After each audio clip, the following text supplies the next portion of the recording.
Right. Welcome, everybody, to today's online poetry, Sparks in the Dark. Today we have Brian Culhane with us, and Brian is the author of two collections of poems, The King's Question from Grey Wolf Press and Remembering Leith, Able Muse Books. Recently retired, he and his wife live in Seattle and spend summers in New York's Catskills. Thank you. Nice. Nice. So, Brian, this year we're starting out with, asking the poets, what was your reaction to, Sparks in the Dark, kind of the theme and the ability of poetry to, inspire people to take action, think differently. I'm just wanting to get your take on it first before we dive in. Well, I don't know about take action and think differently. But darkness suggests to me many things. Personal tragedy would be one. And political tragedy, I guess, is another one. The darkness often surrounding our political discourse. And Sparks suggests the antithesis, maybe the anodyne for darkness and tragedy and the like, that poetry will occasionally bring succor to those who feel, blighted by contemporary problems or world problems. I'm thinking particularly why people who don't read poetry regularly often will turn to poetry in moments of distress. And I'm thinking of funerals, actually. How often people will, at a funeral, look for a poem that can bring a measure of, wouldn't be joy, would it? But at least a measure of calm and understanding.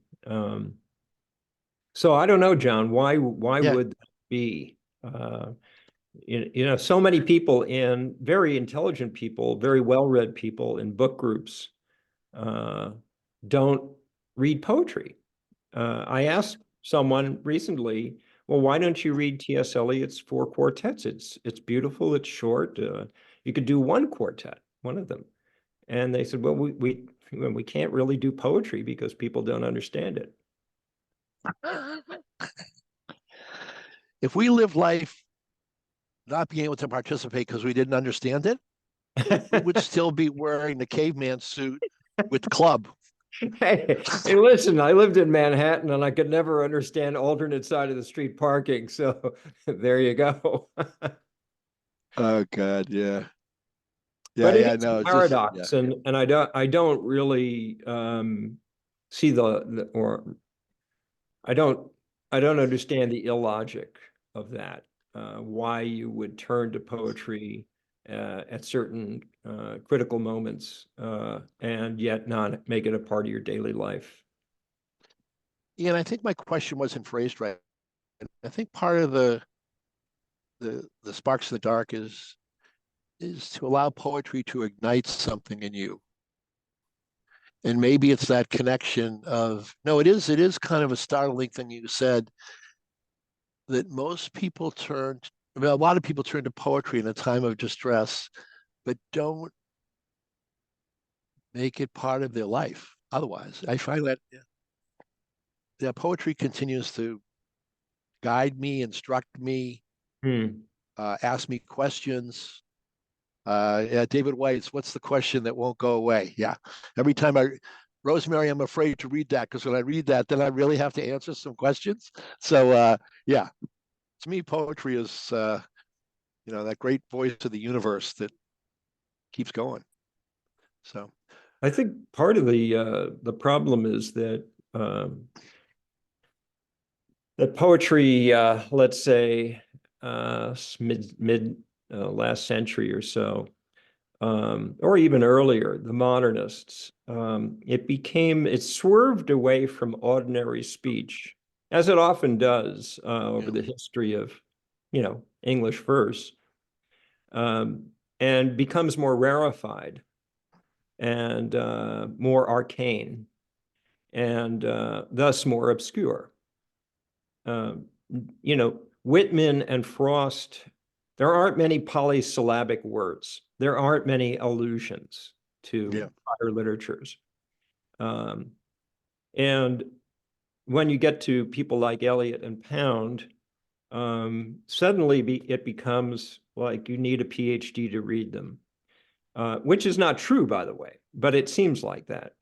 I think James Wright, in one of his essays, said that he had a dream, and he found himself dreaming about modern poetry. When he woke up, he tried to find why it was he thought it was modern poetry, and then he realized it was minatory, which means threatening, and obscure. Threatening and obscure, which is not exactly, John, what the theme of this hour really is, right?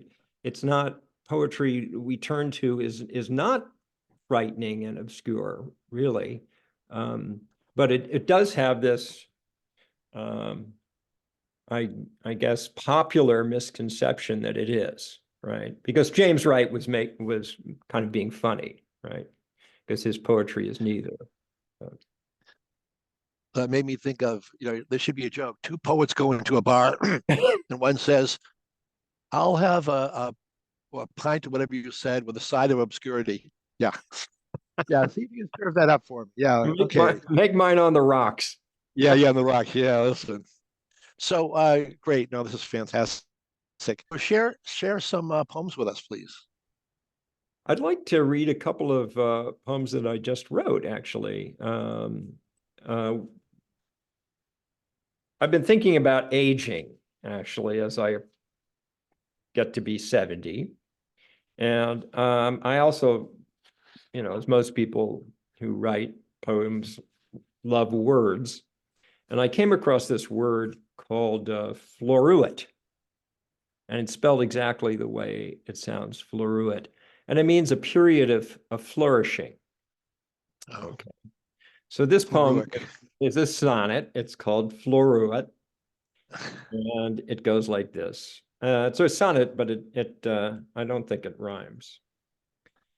When the years of my flourishing have passed, when I twitch and ache and can find no sleep, when I misplace my cell phone for the last damn time and have no promises to keep, when strangers or friends I used to hold dear, when my mind's narrowed to a single bed that nonetheless barely contains my fear of the blooming silence within my head.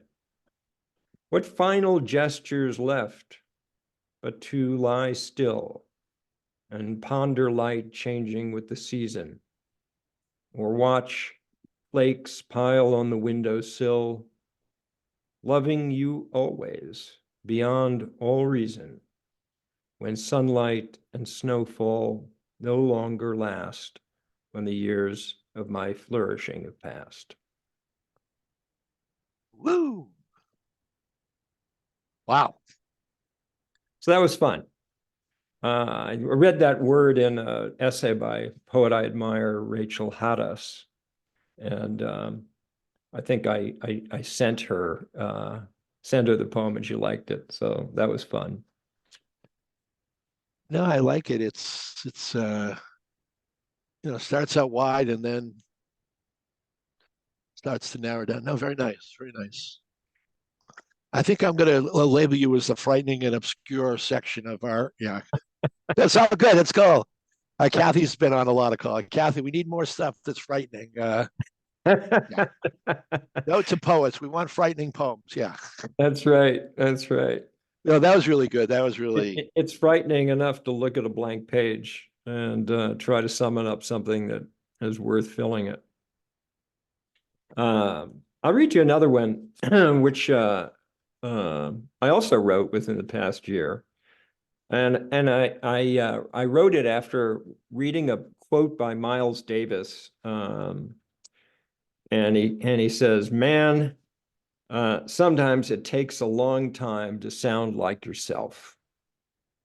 Wow. And I'm thinking, in his case, if you look at the trajectory of his career, it sounds so different from decade to decade, right? So, but you wonder, like, to what degree are the early Miles recordings not sounding like himself? He says sometimes it takes a long time to sound like yourself, and I'm thinking that's true in one way, but it's not true in another, right? The periods of one's life, if you are sounding like yourself, right? At age 10, as you are at age 60.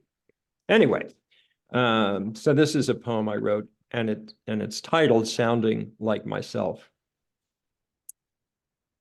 Sometimes I practice in the dark, wrapped in blankets and quilt, but my voice never sounds right.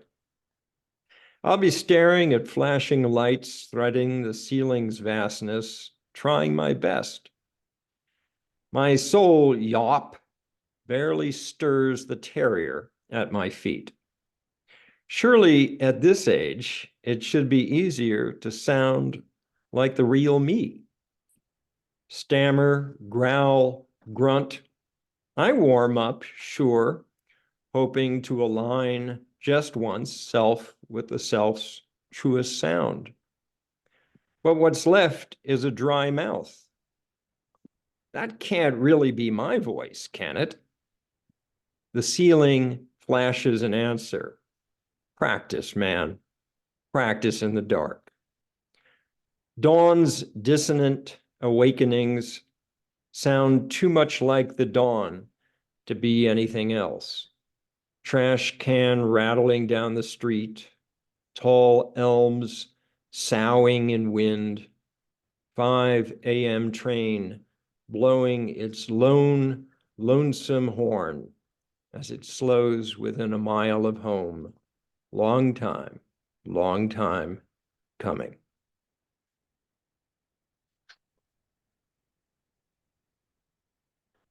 Yeah, I like your conversation with the ceiling. Usually I'm asking my my laptop why I'm not remembering things. I'll be thinking of something and then I'll just leave and it'll go around. And I'm like saying, okay, just go What's around twice and scary? come back to me. Yeah. What's scary is I'm sitting around a dinner table with friends and relatives, and we're making conversation about movies and so on, and it's a conversation that sounds like this. Well, the fellow who was in that other movie that I can't remember the title, but that guy. And finally, it's like 5 people around the table Googling different things. Yes. Yeah, remember that guy that did that in that movie that I can't remember to tell you about? Yeah, yeah. Oh, that guy. Yeah, yeah, yeah, yeah, okay, yeah.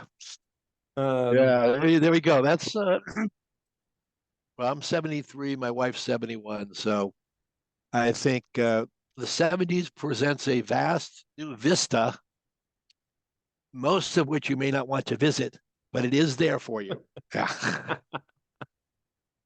so I have a Yeah. poem, oddly enough, called Forgetting, Yeah. which will be published in the Hudson Review sometime soon. And it is very much on this particular theme. What do we remember? What do we forget? So it begins with the line, learning is hard, but forgetting harder. Retired now, I tend to miss calling the day by its right name. Then something, the radio or a school bus, corrects me, and a Thursday will come whirling into being, vivid as Thor's hammer. Yesterday, I think it was, I held metal in my hand. Spoon, I said aloud, half smiling to its averted face.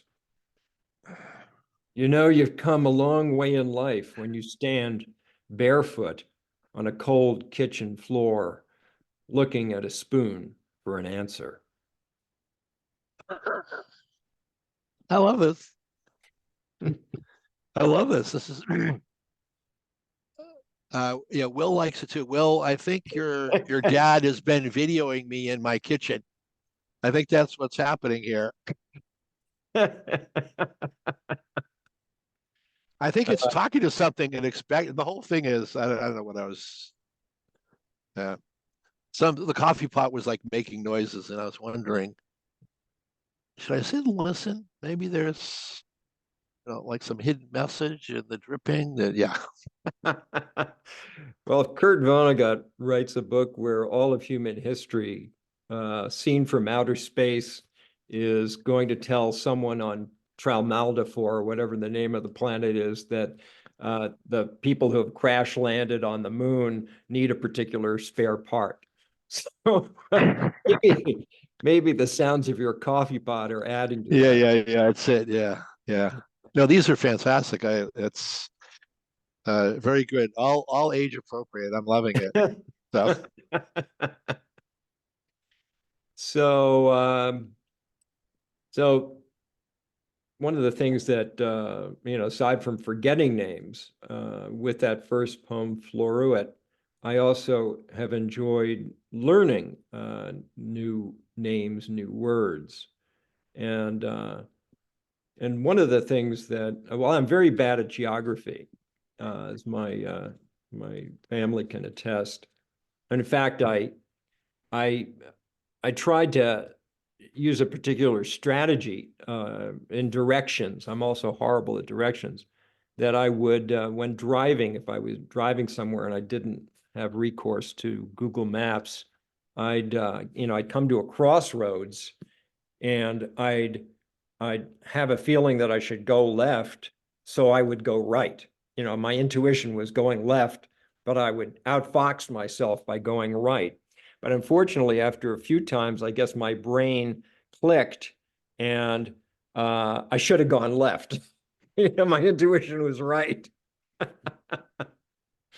Anyway, I don't know how that story came to being, but I love some of the British Isles names. A friend of mine was visiting various places in Ireland and Scotland and would post particular gorgeous rocky images with these evocative names. And one image he didn't post was one that I had come across, and that's Wold, Wold, Wold's End, which sounds like World's End, right? But it's Wold's End.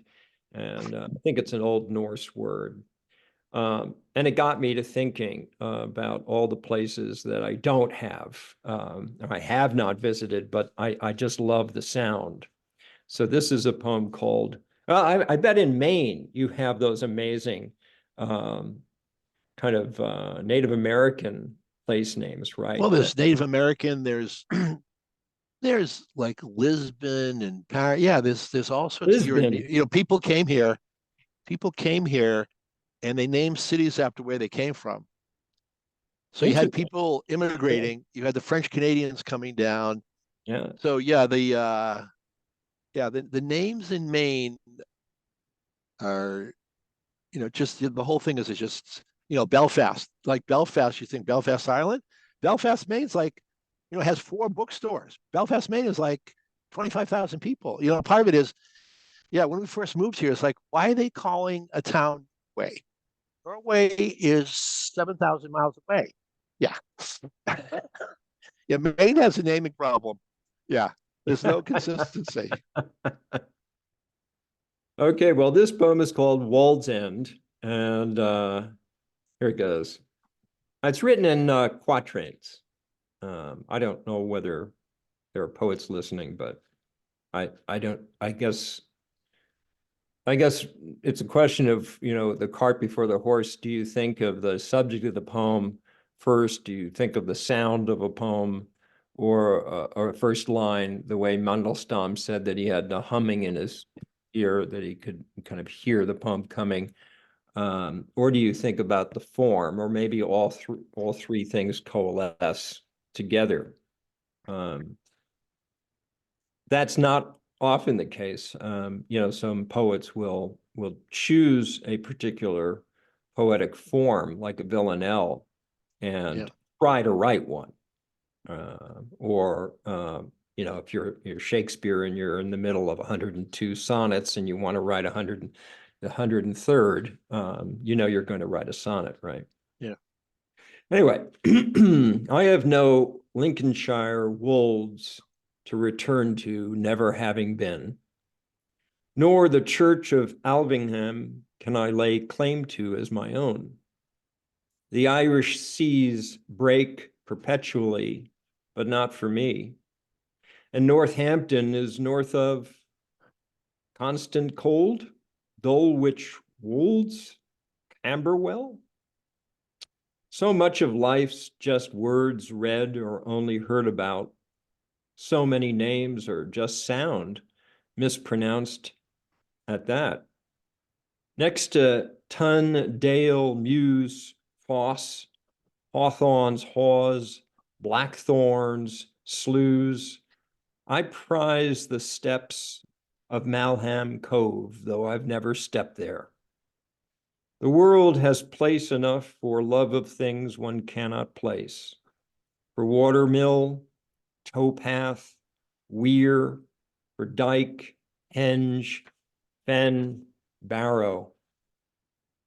So I treasure sites unvisited, Sewing Shield's wall, Harrow's scar, black cart's turret, Roman forts at Ravenglass and Caribur. Hewn on the chalk hill of Cerne, a naked giant, rude man, raises club and massive phallus, pointing the way to Wolds End. Wow. And that's true, by the way. There is a rude man that's, you know, huge, maybe, you know, 60 feet in, you know, carved on a hill. Yeah. Massive phallus pointing somewhere. I He's hope that's great. not too X-rated. No, we got, oh, that's a good, just probably part of your geography training. You know, you've got to map out all those little words. Hey, Brian, something we do every this year is we have a little break around the halftime period to have anyone who's visiting comments or questions. I know Kathy has been on a lot of calls. Will, we probably should go to you for some reality checks on what your dad is saying. You may not want to do that, but we would appreciate it. And Eliza, I have no idea what the connection is, but anybody want to, once again, comments, questions, or just whatever? How do they do that? Do they type something? They unmute themselves and they just ask a question. Oh, okay. All right. Hi. Hello. Who are you? Hi, Dad. Oh, you go. Oh boy. Oh, this is great. See, if I had 13 children, we'd been in business. I want to ask you about your how you consider your poetry in reference to your legacy. Do you ever think about your legacy when you're writing your poetry, and like having your what the life of the poem has outside of your own life, or is it something that you just write in the moment and you like? I mean, because you're writing a lot about age and your current experience, and I'm curious, you know, as you publish your poetry and you leave these books behind, are you thinking about that at all? Is that coming into the context of your writing? I don't believe I've ever written a poem thinking about the future. You know, I'm more concerned about whether the semicolon fits. And I don't know whether it, you know, Robert Frost said that, you know, if you think, you know, you're writing towards an ending in a poem that you've already conceived, it's a fake poem, right? That the ending should evolve, or as he writes in a beautiful metaphor, the shape of the poem's writing is like a piece of ice on a hot skillet.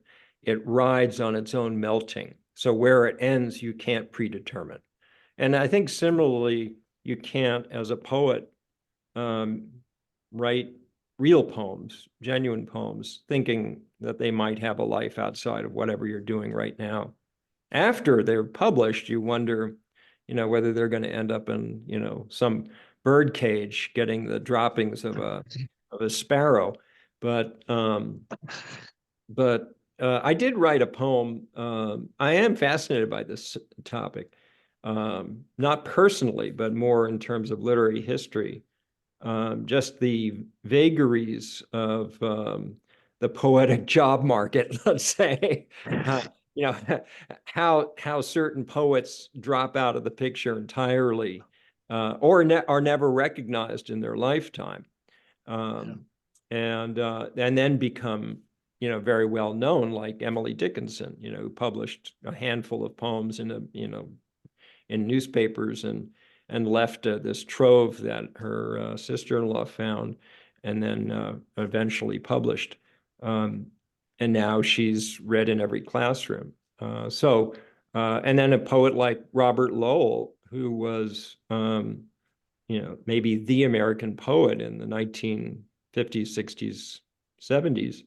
I don't know whether people read him anymore. I'd like to think they do because he's a marvelous poet. But literary fashion, is very difficult to prognosticate. Did that answer your question? Yeah, absolutely. Thanks, Todd. Sure. So Eliza was and Will was, did your dad, like, was poetry part of the household conversation, or was it part of the family entity or conversation, or did Brian's poetry exist outside? Like, well, when I got angry, I would throw a poem at them. You throw a poem at them. I love it. I love it. Will's spouting yes on a lot of stuff here. I think Will, you're leading the scorecard right now. Will, you've got 4 hands up, down to no. That's about right. Yes, poetry was definitely part of the family, as was, my dad's love of words in general, in poetic form, prose, and the roots of them, the history of them. And it's with great shame that I'm such a terrible speller that I am, but I do know some random facts about the roots of the word salary, for instance, etc. So there some wisdom was passed down through a great struggle for me to retain. But I wanted to ask my dad a question, because he said earlier about sounding like himself, and that while it's true in some ways that it takes a long time to sound like yourself, in some ways you sound exactly like yourself from the ages of 10 to 60. And I'm wondering, Dad, how you would characterize in a couple of words for each period, or as many periods as you want to break it up into, your own poetry over the years, from when you started writing to now. What are some ways your voice has changed? Caterwaul to snivel would be the bracketing of my poetic career. I don't know. I'm being facetious, but I think it's difficult for an artist. I don't think Picasso, but not that I'm comparing myself to him at all, but I don't think he said, this is my blue period, and now I'm going on to my, my rose period. The evolution of one's poetic voice or interests is something organic. Over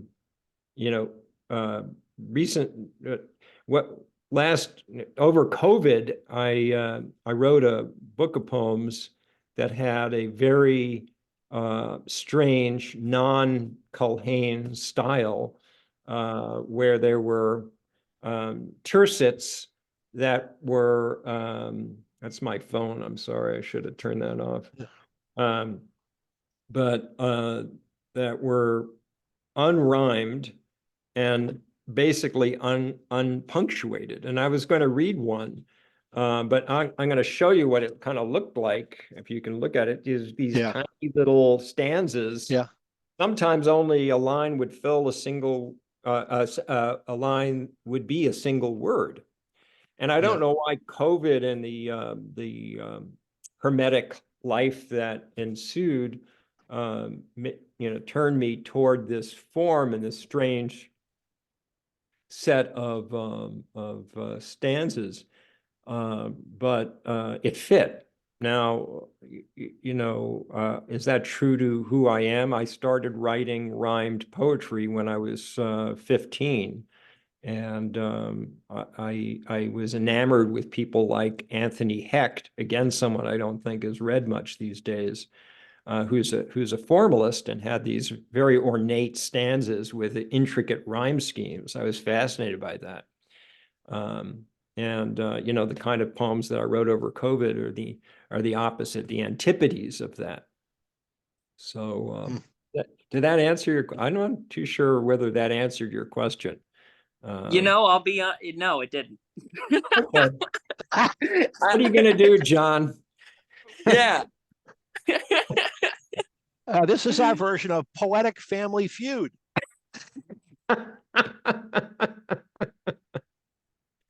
Oh boy. That's great. Can I That's press great. you one more time there, Dad? I totally get that it's hard to step outside, and as you say, writing poetry in the moment is what's most important, and then kind of it takes on a life of its own, a path of its own about whose hands it finds itself in. But I mean, do you don't notice any, even just to characterize a single adjective or word about, I don't know, has your poetry become more hopeful or more reflective or more futuristic? I don't know. Have you seen a progression of your own when you look back at all your writing over the years?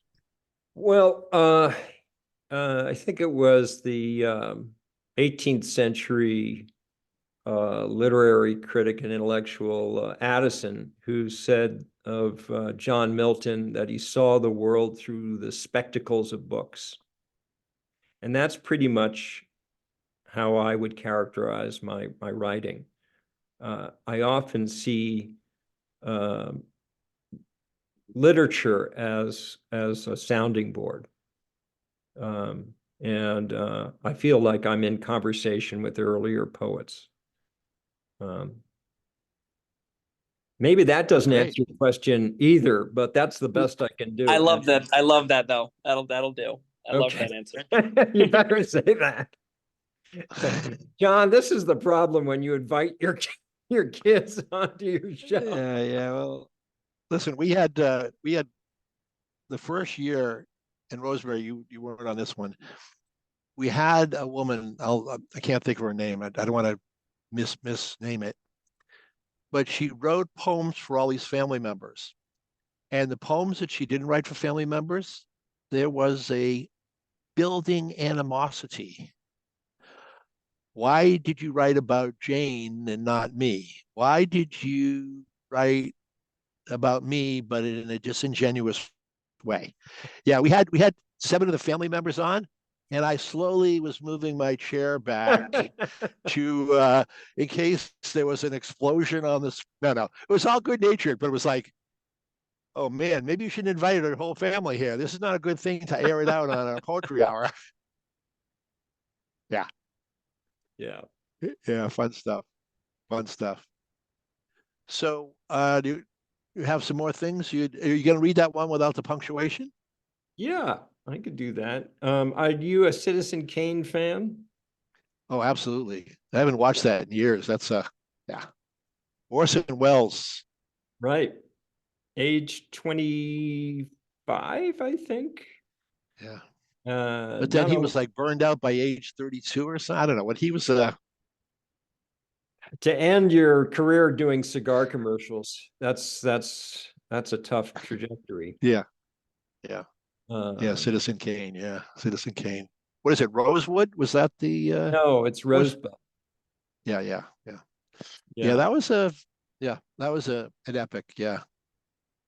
So if you remember his last word, the movie begins with his last word, and then it through sort of a Rashomon-like style where You know, instead of getting 4 stories about, you know, this rape of a princess, as the Japanese director did, you get, and then trying to suss out which one is accurate, if any are, you get various people talking about Caine, you know, who he was, and then you get this composite picture of this guy from various periods of his life.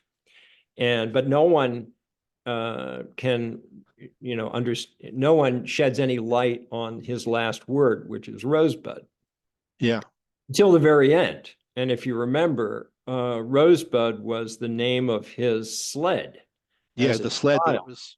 So the movie ends. I mean, it's a fabulous ending. It's such a ironic, maybe one of the most ironic endings I can think of in all of film, where you know, he's amassed this treasure trove of objects, of furniture, of marble statues, and so on. And it's a lot of stuff is in this basement.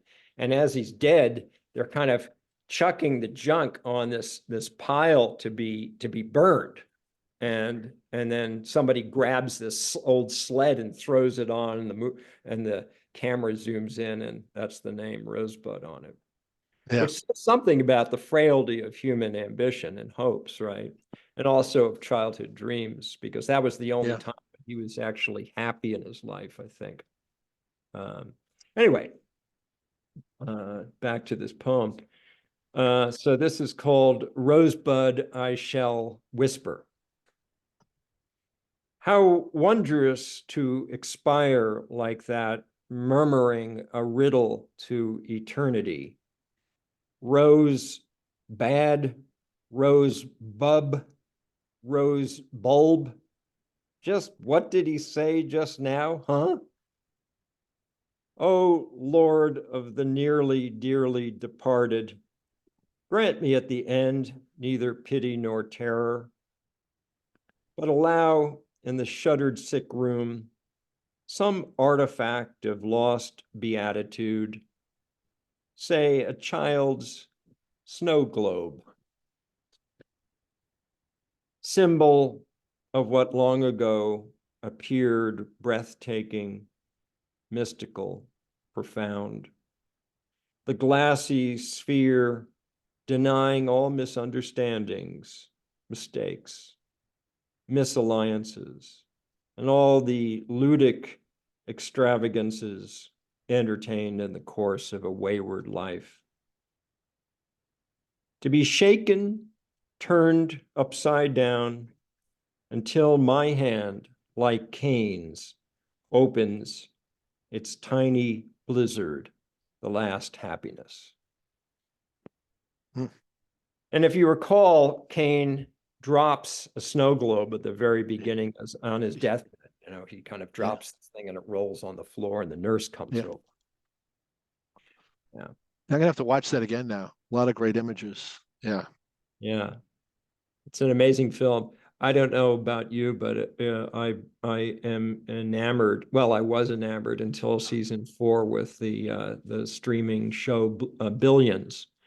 And at some point, you know, someone tells the billionaire that he really ought to, somebody mentions this movie, Citizen Kane.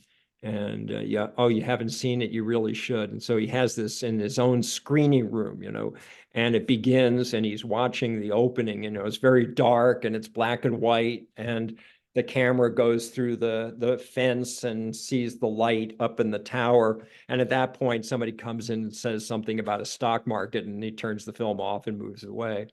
And it's it's really wonderful because it's so ironic. Here's a guy who's actually turning into Citizen Kane and turning off Citizen Kane at the same time.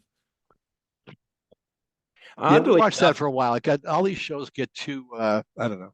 I know. They start out good, and then I feel like the script writers are trying to make more money, you think, by dragging things? It's hard to believe. You know, somebody, a friend of mine was talking about this facet of our culture because of, you know, streaming is a relatively new phenomenon. And he said, you know, how many novels are not read because of Netflix? And it's sort of true. It's the streaming services are a drug. They're so easy to turn on the television and just get swept up in almost a novel length or an epic length series. And you don't do the hard work, which is private and personal under a reading lamp. And yet novels are so much richer, aren't they, than even the best. And I know my son and daughter would say, well, what about The Sopranos, Dad? Yeah, and you're right, that there is a novelistic quality to the very best shows, but they're not you have a chance, Karenina. if you have a chance, watch. We just finished The Investigation, which is about a real story. It was filmed and happened in Denmark. Only 6 episodes. And you know how the Nordic way, very stoic, silent.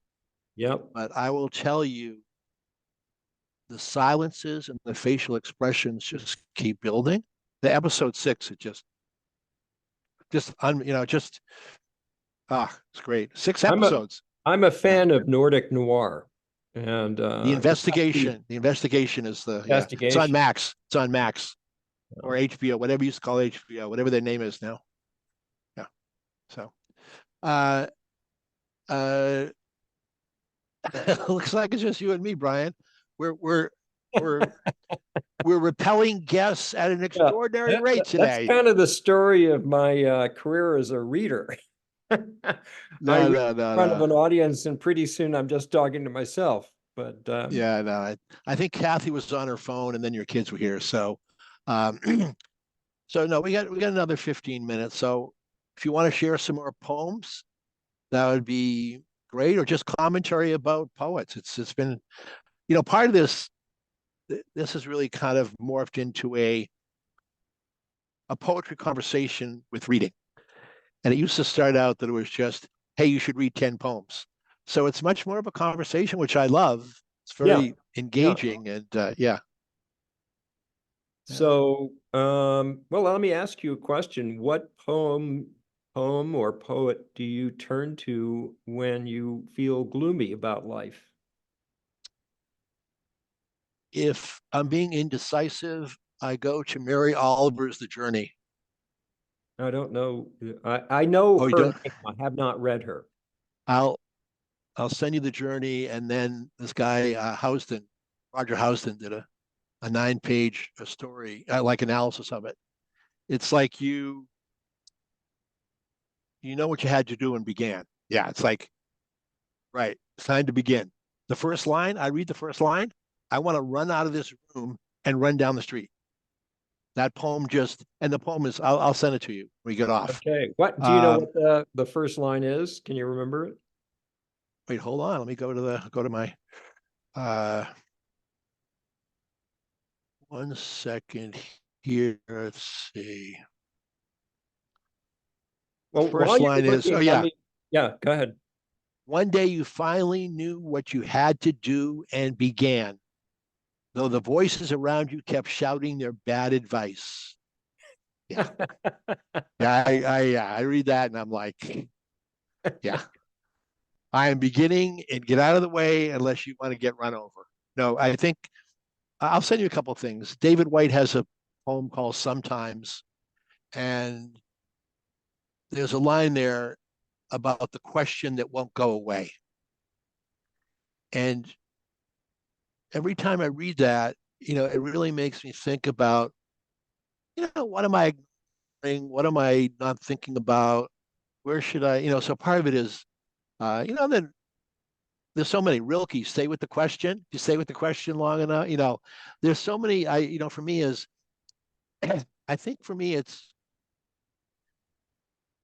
always about, maybe I'm in between places, and I'm doing an inquiry, and some of these poems just, hey, either stay with the question, or wait, you're avoiding the question, or you know what you got to do, get out there and begin. So for me, there's some of my go-to poems. I did a talk about the Hudson Valley.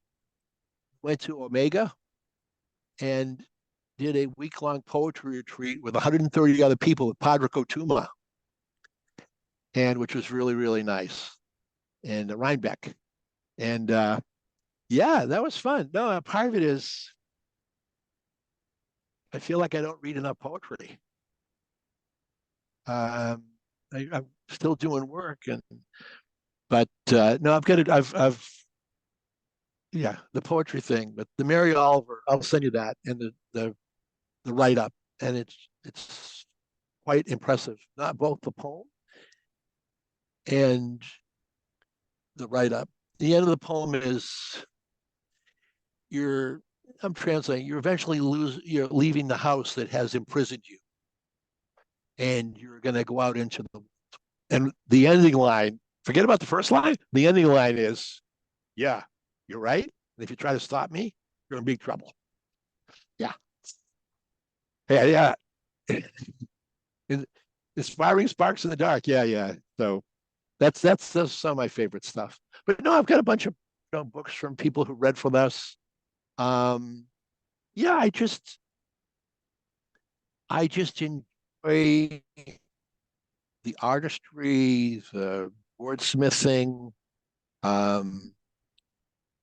Yeah, someone gave me a book. I think I read, I don't know, 30 or 40 poems from Maine. There was a book on Maine poets and read that. They have a big Longfellow festival in February here in Brunswick, Maine.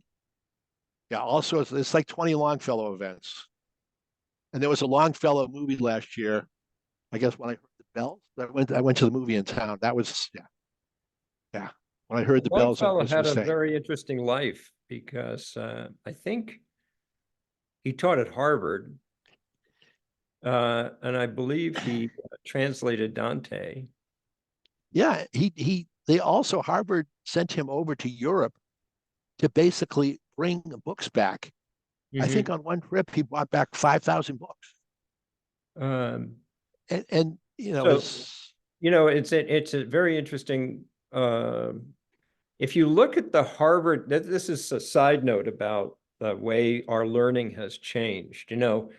I forget what it is that an old student, a former student of mine, told me that when he graduated Columbia University's BA program, 40% of the class was headed to finance. And when Thoreau in the 1830s or 20s was at Harvard,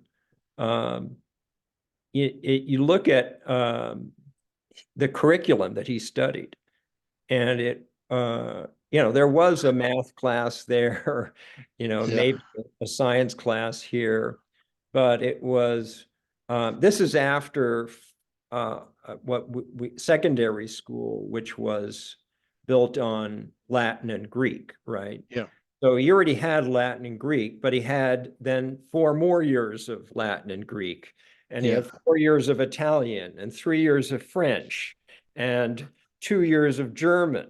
When Margaret Fuller wanted to read German philosophy, and she was a contemporary of his, she learned German to read German philosophy.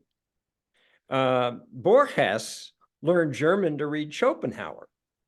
Yeah. And this is a different orientation about education that's totally lost, right? They didn't have, when Eliot went to Harvard in the early part of the 1900s, when he was an undergraduate, they didn't have a contemporary literature class. He wanted to take Dante, so the professor just handed him and the other students the Italian version, the original Italian of Dante, and expected them to kind of figure it out because they had all of these other languages, which he did. That's 100 years ago. Yeah. Now what do we got? Well, we have, some people would say it's a good thing that's all lost, because now we have computer science, majors. We have Google translating languages on the spot. Yeah. And we have AI. So, I mean, it's hard to feel. Well, I'll read you one more poem. Do I have time for that? It's a short poem. Yeah, one more poem. Yeah, one more poem. It's also written in one of these 3-liners, so short. It's about what we've been talking about, really, sort of passage of time and things. It's called Countdown, and that has a particular reference to outer space, right? Countdown to launch. I observed the first grainy footsteps on the lunar surface as my father, who grew up with radio, filmed the TV screen with his Super 8 for posterity. Though somehow his shaky recording never reached past his own middle age. Why this is so, I have no idea. Though much of childhood, likewise, is forgotten quite naturally in the ordinary course of days. And memory, not being especially eidetic, I cannot summon my father's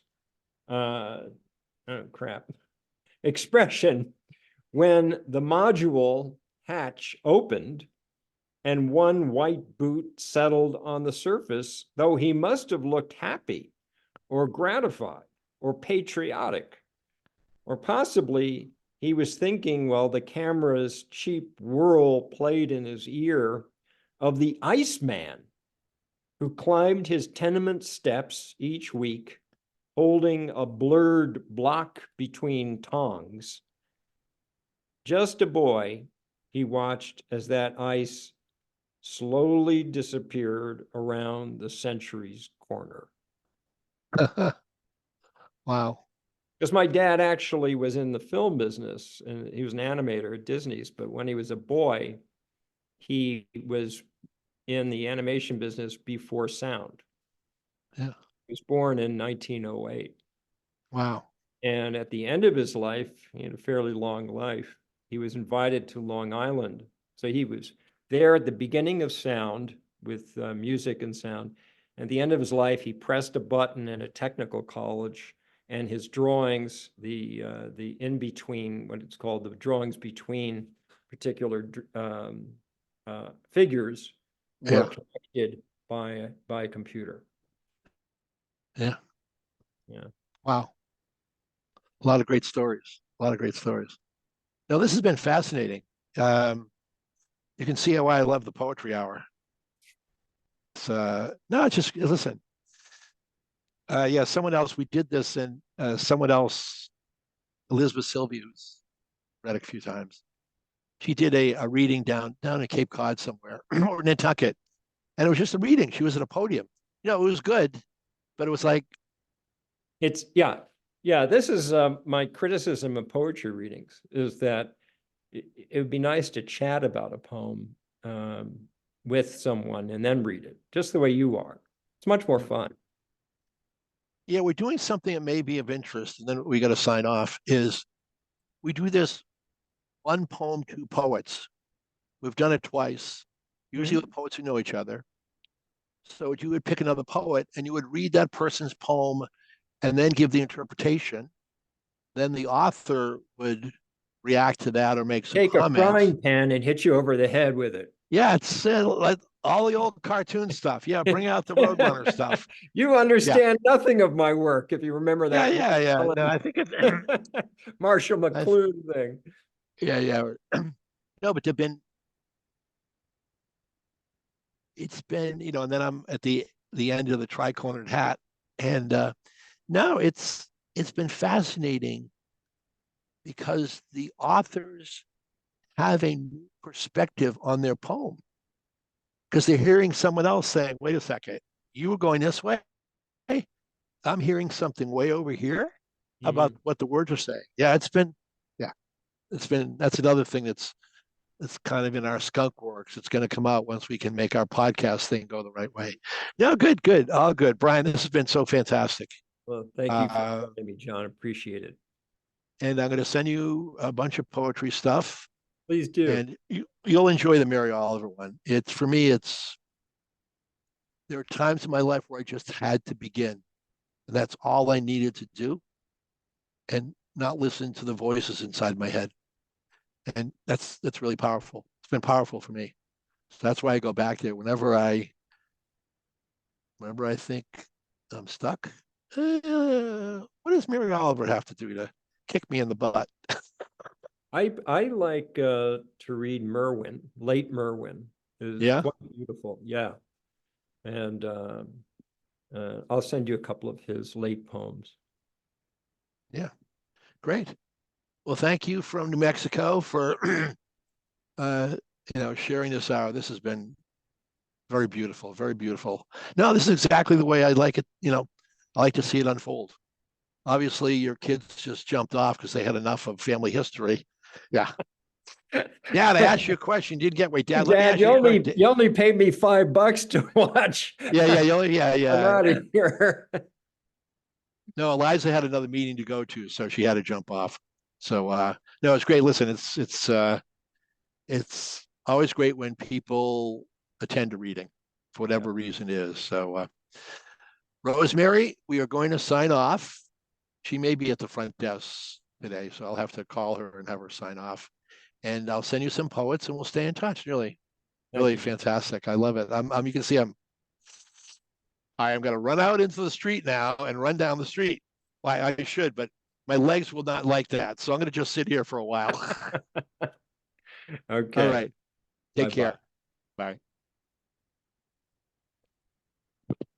So we do it.